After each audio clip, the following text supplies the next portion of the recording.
Anti-malware defenses are a core part of any company's security model in this day and age. So it's important as an IT support specialist to know what's out there. Today, the internet is full of bots, viruses, worms, and other automated attacks. Lots of unprotected systems would be compromised in a matter of minutes if directly connected to the internet without any safeguards or protections in place.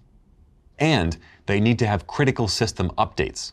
While modern operating systems have reduced this threat vector by having basic firewalls enabled by default, there's still a huge amount of attack traffic on the internet. Anti-malware measures play a super important role in keeping this type of attack off your systems and helping to protect your users.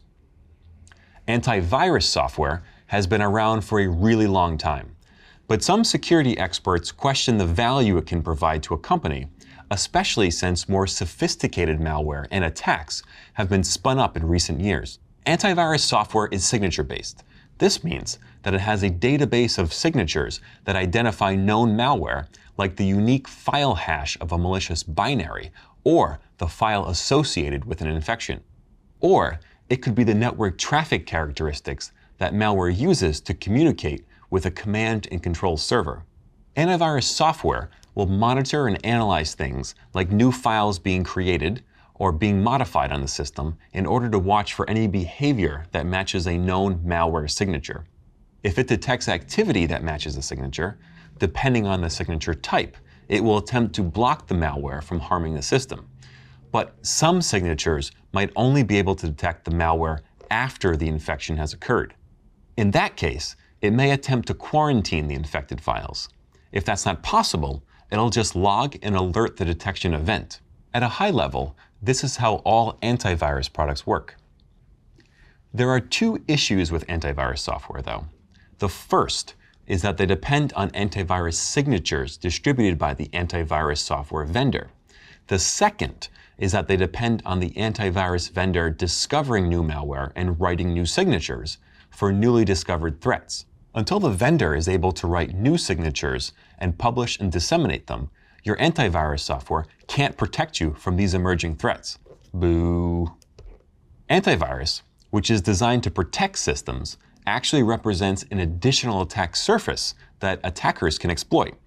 You might be thinking, wait, our own antivirus tools can be another threat to our system? What's the deal with that? Well, this is because of the very nature of what an antivirus engine must do. It takes arbitrary and potentially malicious binaries as input and performs various operations on them. Because of this, there are a lot of complex code where very serious bugs could exist. Exactly this kind of vulnerability was found in the Sophos antivirus engine back in 2012. So it sounds like antivirus software isn't ideal and has some pretty large drawbacks. Then why are we still recommending it as a core piece of security design? The short answer is this: it protects against the most common attacks out there on the internet. The really obvious stuff that still poses a threat to your systems still needs to be defended against. Antivirus is an easy solution to provide that protection. It doesn't matter how much user education you instill in your employees. There will still be some folks who will click on an email that has an infected attachment.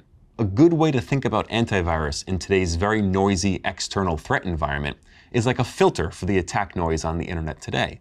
It lets you remove the background noise and focus on the more important targeted or specific threats. Remember, our defense in depth concept involves multiple layers of protection. Antivirus software is just one piece of our anti-malware defenses. If antivirus can't protect us from the threats we don't know about, how do we protect against the unknown threats out there? Well, antivirus operates on a blacklist model, checking against a list of known bad things and blocking what gets matched.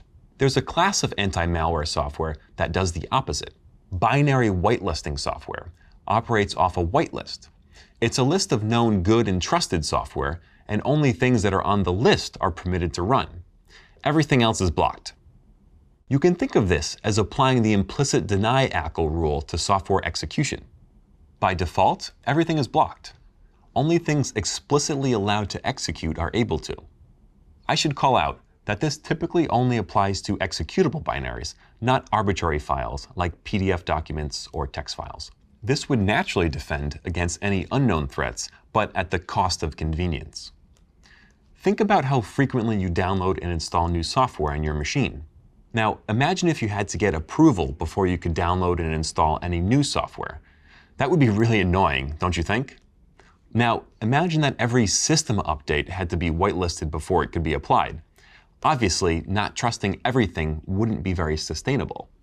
It's for this reason that binary whitelisting software can trust software using a couple different mechanisms.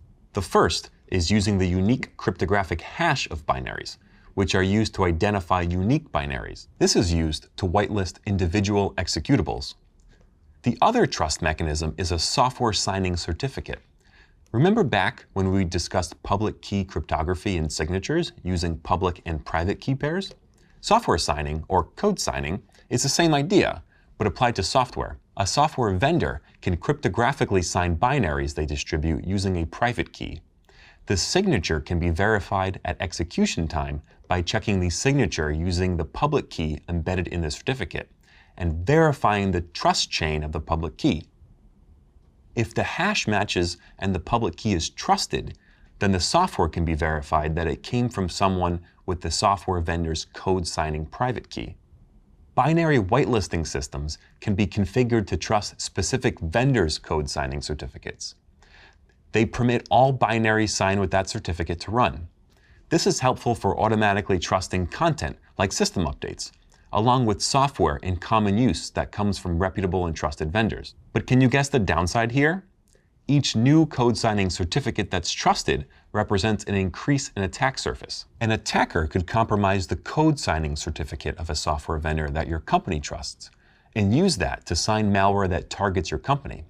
That would bypass any binary whitelisting defenses in place. Not good. This exact scenario happened back in 2013 to Bit9, a binary whitelisting software company. Hackers managed to breach their internal network and found an unsecured virtual machine. It had a copy of the code signing certificate's private key.